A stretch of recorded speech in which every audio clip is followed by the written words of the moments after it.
Bom, agora que já concluímos a leitura do Mágico de Oz, os spoilers estão liberados, a gente pode falar de tudo o que é de maravilhoso nesse livro. Um contexto que pode ser interessante antes da gente começar a mergulhar nessa trama toda é que a obra ela é muito autoral e muito um produto do seu tempo, como tudo na literatura, né? Então, quando a gente fala dos anos 1900, a gente está falando de um momento de muito destaque e redescoberta do oeste dos Estados Unidos, como a gente chegou a comentar rapidinho no primeiro vídeo, mas mais do que isso, existe uma reinterpretação, né, lentamente surgindo nos Estados Unidos de uma potência rural para uma potência tecnológica que viria a ser ao longo do século XX. Mas nesse momento do mundo, do tempo, os Estados Unidos ainda é majoritariamente rural. E quando a gente fala disso, a gente fala muito sobre infância. Então, se a gente quer entender essa história na sua essência, né, é importante entender que a gente está falando de ambientes de muito trabalho, em que a infância não era necessariamente muito definida, muito delineada, que o trabalho era algo esperado da criança, da infância, né? E havia poucos momentos de transição ali para diversão, para o brincar, para a leveza, que são coisas que o L. Frank Baum claramente valorizava muito. Por isso que isso é um ponto muito importante da trama e da vida dele mesmo. Então, para já dar esse contexto dos Estados Unidos, é legal a gente também pensar que Oz é um reflexo de tudo isso. Ou seja, Oz é uma resposta ao rural, ao trabalho, à infância e à forma como o L. Frank Baum enxergava e identificava todas essas coisas. Isso dito, eu acho que a gente pode falar de muitos elementos de O Mágico de Oz, dos seus personagens, até ele ser uma resposta para os contos de fadas, como a gente já mencionou também no primeiro vídeo, mas a gente vai tentar se ater aqui ao universo mesmo de Oz, e é como algumas personagens respondem a esse universo. Eu digo isso porque, como ele é essa primeira grande história norte-americana sobre esse mundo secundário, esse mundo diferente para o qual a protagonista se dirige, é também importante entender o legado dele para toda a fantasia que vai vir depois. Ou seja, muito do que a gente imagina sobre mundos imaginários, mundos fantásticos, né, mundos que não existem, está, de alguma maneira, embutido no Mágico de Oz. O primeiro ponto que a gente pode observar aqui são o uso das cores, né, que eu falei para vocês prestarem atenção aí na leitura e na primeira vez, né, ou outras vezes, enfim, do Mágico de Oz. As cores nesse livro são muito importantes. E não só porque elas simbolizam, enfim, determinadas coisas, né? Então você vai ver uma capital, por exemplo, de Oz, que é verde, que é ambígua, porque ela identifica tanto uma possibilidade de natureza, mas também de perigo natural, né? Que é o que o verde representa, mas também pelo fato de que todas essas cores juntas, organizadas nesse país, nesse mundo mágico, são um contraste à falta de cores do Kansas. Então, quando a gente vê a Dorothy no começo da história, ela fala muito, né? A gente vê muito a partir do olho dela, esse lugar cinzento, ressecado, sem brilho, sem viço, como a vida da Dorothy parecia ser mesmo, né? Ela tem ali o seu escape, que é o Totó, que é essa criatura fantástica, maravilhosa dentro da trama, que dá vida mesmo aos acontecimentos, mas fora isso ela tem uma vida pacata, muito regrada por uma, na verdade, rotina muito dura, né, de muito trabalho, sem muito descanso, sem muitas possibilidades imaginativas aí. Quando ela vai para Oz, ela tem que também se identificar com esse novo lugar, que é de abundância, que é de fartura, muitas vezes. E não só de experiências, de comidas, de floresta, né? Mas inclusive de personagens, de narrativas que estão ali esperando para acontecer. Então as cores em Oz, elas simbolizam essa vida acontecendo, essas grandes mudanças ali no prisma, no panorama que a Dorothy tem em relação à própria vida. E quando ela, enfim, se aproxima de lugares, né? O vermelho, o verde, o amarelo, o roxo, que são cores primárias, né? Ou combinações de cores primárias que são muito simbólicas. O verde com, como eu falei, a natureza, os perigos. O amarelo, às vezes, com o deserto, né? Que vai também ser uma grande questão dentro da trama. Ou o roxo, que é muitas vezes associado à realeza, né? Ao poder.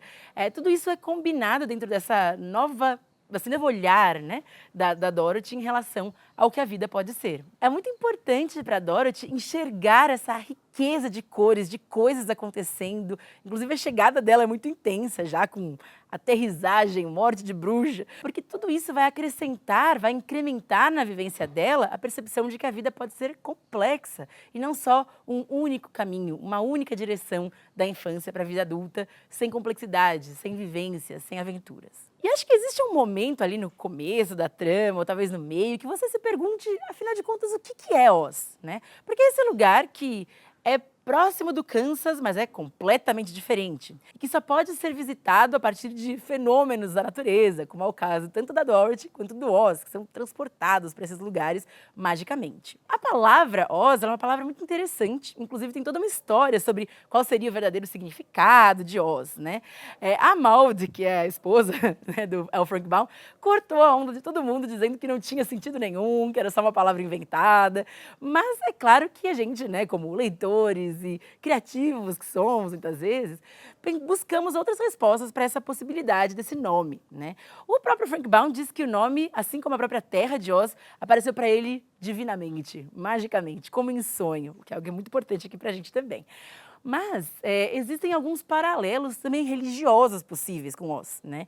Uma palavra que pode ter sido referência, talvez indireta, da palavra Oz, né? É Uz, que do hebraico significa acolhimento, o lugar para onde você vai para ser acolhido, cuidado, né? Então, tem bastante sentido com Oz em si, né? Talvez o Frank Baum, que estudou bastante religiões e questionou muitas religiões do seu tempo, que é outro tema importante aqui desse vídeo, possa ter esbarrado nessa palavra em algum momento e ter guardado ali, né, na imaginação dele.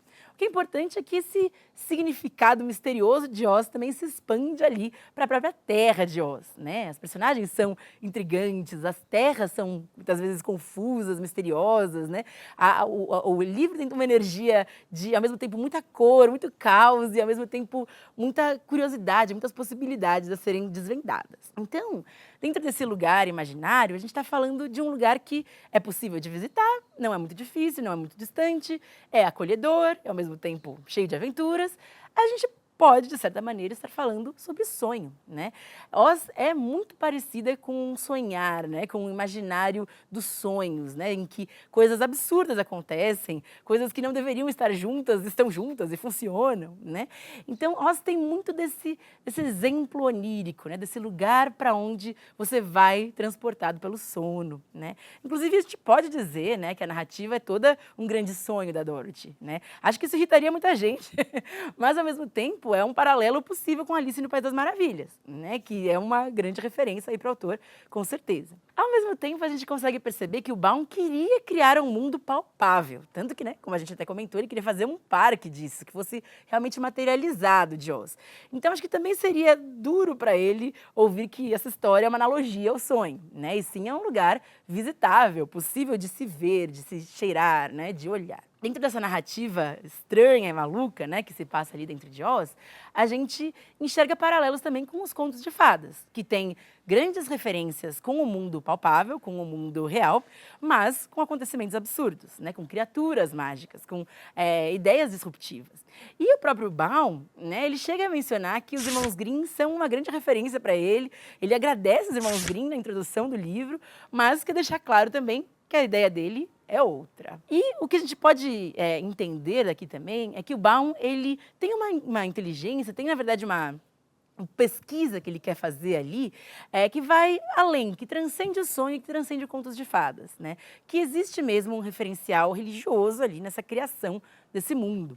Por que a gente diz isso? Primeiro, pela existência do Oz, né, que é uma figura naturalmente muito facilmente associável a uma figura religiosa, né, e que é questionada diretamente, de uma forma super implacável, como alguém patético, como alguém ridículo, né? Então, aí já existe uma crítica muito profunda, né, do Baum a como algumas religiões são estruturadas, mas ele não quer abandonar todos os temas, né, de transcendência dentro dessa história. Então, há quem diga que houve muita influência do Baum nas filosofias budistas, né, nas ideias do budismo e de algumas outras linhas teológicas nas quais ele não necessariamente acreditava, mas tinha curiosidade. O Baum, ele faz parte de uma classe, né, de um caminho dentro da literatura de questionar religiões sem necessariamente abrir mão de uma busca filosófica pelo transcendental, né? Mark Twain também faz isso bastante, o próprio Lewis Carroll, né, na Inglaterra.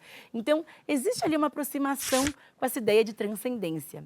E já que a gente está falando de cores, ou pelo menos estava uns minutinhos atrás, é importante pensar também nessa estrada dos tijolinhos amarelos, que é tão emblemática dentro do imaginário ali do L. Frank Baum, como uma estrada em busca da iluminação, da luz, né? Então, essa busca que os personagens vão ter dentro dessa trama é uma busca pelo significado, pela sua própria essência, pela sua natureza. Inclusive, acho que esse é um ponto importante que a gente pode dizer aqui. A história de O Mágico de Oz é uma história profundamente arraigada à natureza. Não só pelas suas representações, né, pela floresta, pela vida ali, né, muito agitada dos animais, das criaturas falantes, né, mas também pela natureza e essência realmente dos personagens. A gente está falando aqui de uma história sobre pessoas que trabalham duro, que é algo muito potente dentro do imaginário norte-americano. Então, cada um desses indivíduos dentro da trama vai ter ali suas convicções, seus desejos, seus sonhos e principalmente uma disposição muito grande para conquistá-los. Então, nada pode parar esse grupo, né, formado pela Dorothy, o Totó, o Espantalho, o Homem de Lata e o Leão, né, em busca desses desejos. E aí que eu quero fazer a grande pergunta para vocês, que foi o que me acompanhou o tempo todo, na primeira vez que eu li O Mágico de Oz e nessa releitura também, que é, por algum momento vocês duvidaram que o Espantalho tinha um cérebro? Ou que o Homem de Lata tinha um coração? Ou que o Leão não era corajoso? Eu pergunto isso porque todos eles demonstram todas essas características ao longo da história. Então, é a primeira vez que você lê o Espantalho tendo uma boa ideia, você fica meio desconfiado, né? Porque o que isso quer dizer, né? Será que foi um furo ali no que o Baum imaginou para a história? Será que é intencional?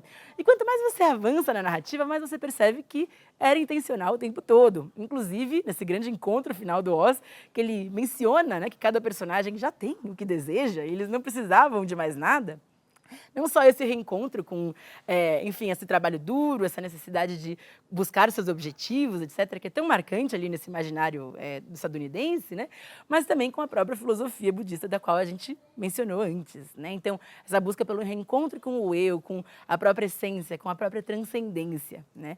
Então, pode ser um pouco anticlimático chegar no livro, né, no fim do livro, e perceber que eles tinham tudo que eles sempre precisaram desde o começo, né?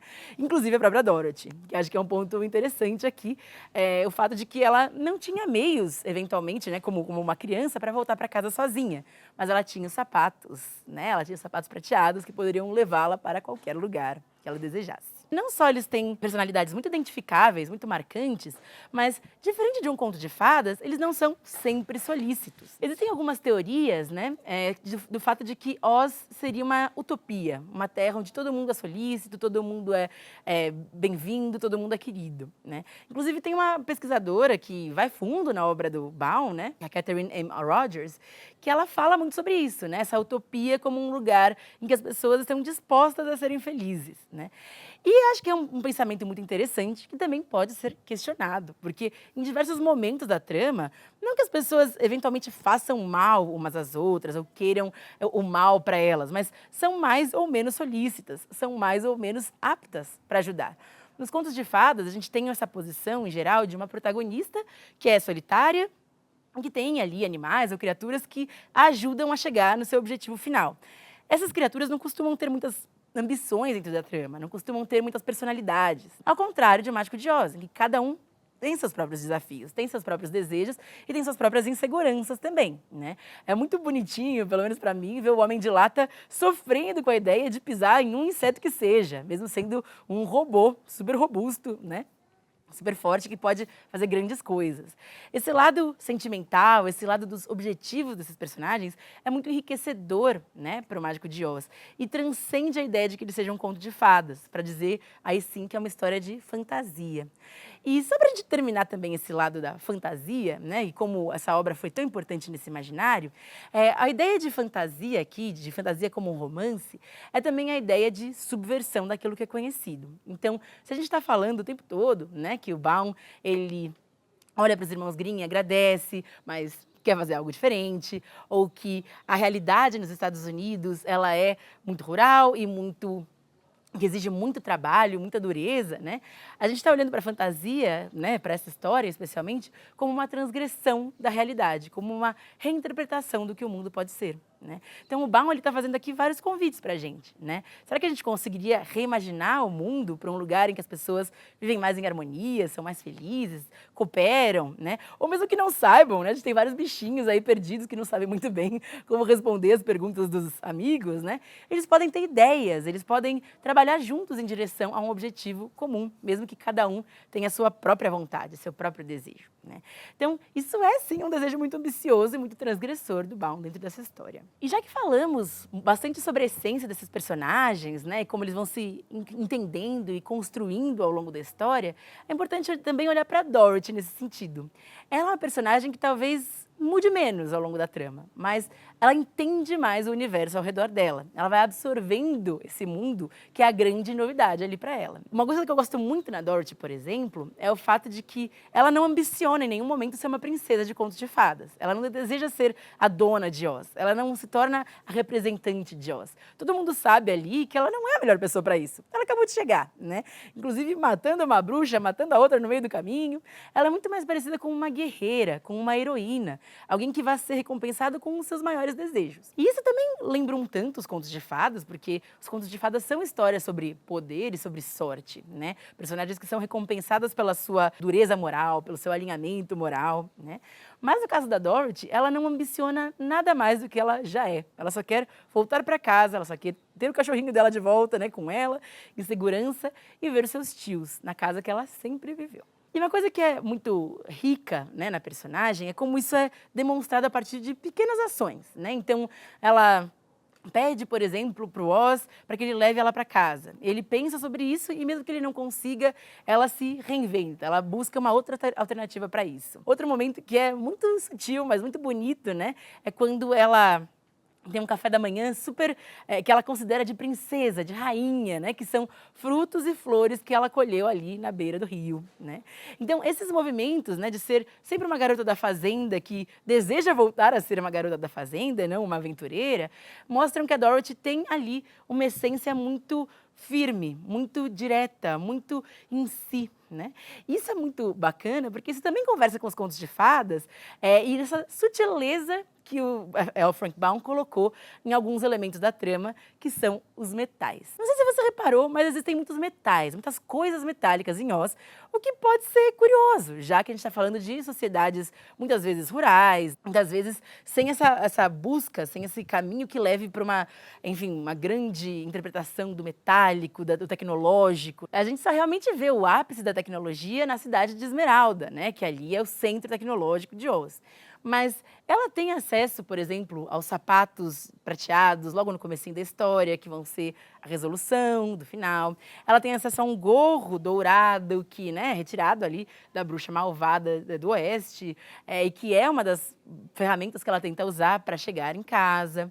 E essa ideia dos metais, ela também é uma piscadela do Baum em direção aos contos de fadas, especialmente aos irmãos Grimm. Vale dizer que depois nos anos 1500, 1600, quando você tem uma levada mesmo de autores falando sobre contos de fadas e reescrevendo contos de fadas clássicos, né, romantizando essas narrativas, existe uma tentativa de aproximação desse imaginário do metal muito forte nessas tramas.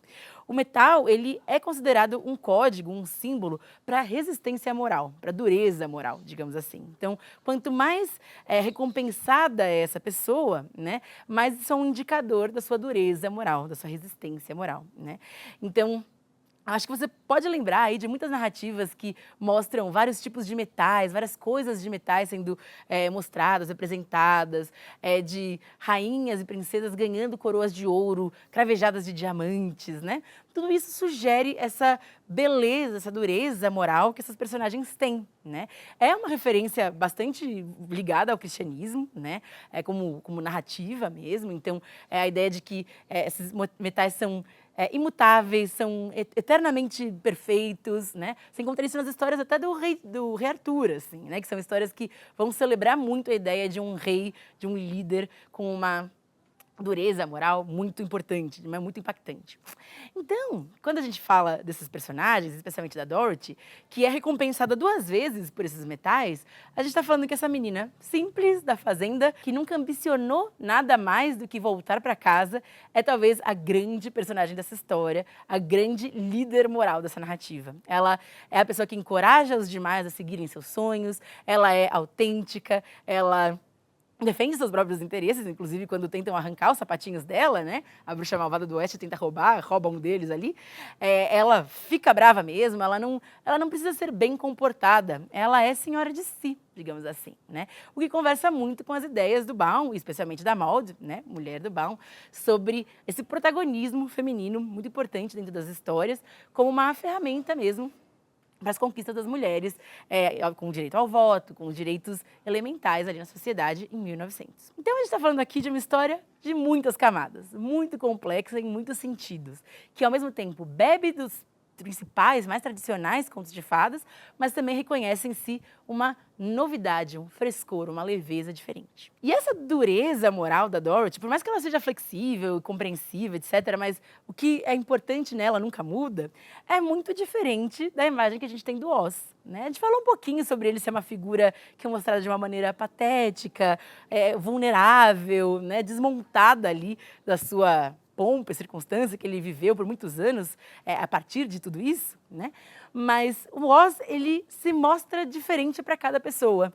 Ele precisa mudar, né? Então, para Dorothy, ele é uma cabeça gigante. Para outro, ela é uma mulher belíssima. Para outro personagem, ele é uma bola de fogo, e para outro uma besta terrível, né? Tudo aquilo que esses personagens talvez temam ou ambicionem ou precisem é aquilo que o Oz quer mostrar, né? Isso também tem leituras simbólicas muito ricas, muito possíveis, mas acho que a gente pode fazer esse paralelo entre uma personagem que não muda em essência, mas muda o seu olhar em relação ao mundo, versus aquele que se acovarda em relação ao mundo, mas muda o tempo todo de faceta, de cara, para tentar enganar, para tentar iludir, para tentar tapear os outros. O Oz, ao mesmo tempo, não é um grande vilão dessa trama, né? Ele é uma figura que tem dificuldades e que eventualmente sonha com voltar para casa também, né?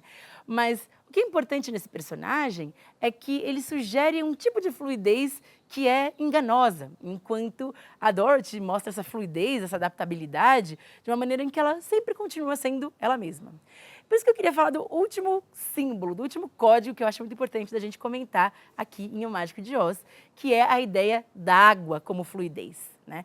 A água ela tem algumas participações pontuais na história, então eles caminham ao lado de um rio, eles sentem falta d'água, sentem sede. A água é a razão pela qual eles têm acesso à comida e bebida o tempo todo em toda essa trama. Mas eu acho que um momento especial da história é quando a gente vê a morte da bruxa malvada do Oeste. Ela morre com um copo d'água, gente. Essa é, né, a grande vilã mais temida de todas. Ela morre pelo seu pavor da fluidez, pelo seu pavor da leveza que a água tem. E isso é muito importante para a trama, não só porque isso constitui a personagem, né, num nível muito superficial, a gente pode falar que ela remete, né, a algo duro, seco, talvez sujo, né, que não se banha, não tem contato com a água, mas num ponto muito mais profundo, muito mais específico, a gente está falando de uma criatura que não quer mudar, que não se renova, que não é fluida, né? E justamente nesse ponto da história, né, dela amargar a ideia de que ela vai morrer por conta de um copo d'água, né? Ela mostra também ali uma beleza dessa personagem, né? Acho que é o momento mais bonito que a gente tem ali da bruxa malvada do Oeste, em que ela parece se ressentir disso, parece se ressentir de nunca ter possibilidade de mudar, nunca mudar sua natureza, né? Sempre ser a bruxa malvada, né? Porque ela não é uma bruxa do sul ou do norte, ela é uma bruxa do oeste que vai ter esse destino para sempre. Então isso também nos mostra um pouco o que é adaptabilidade ali para o Frank Baum, como é importante nessa fluidez, né?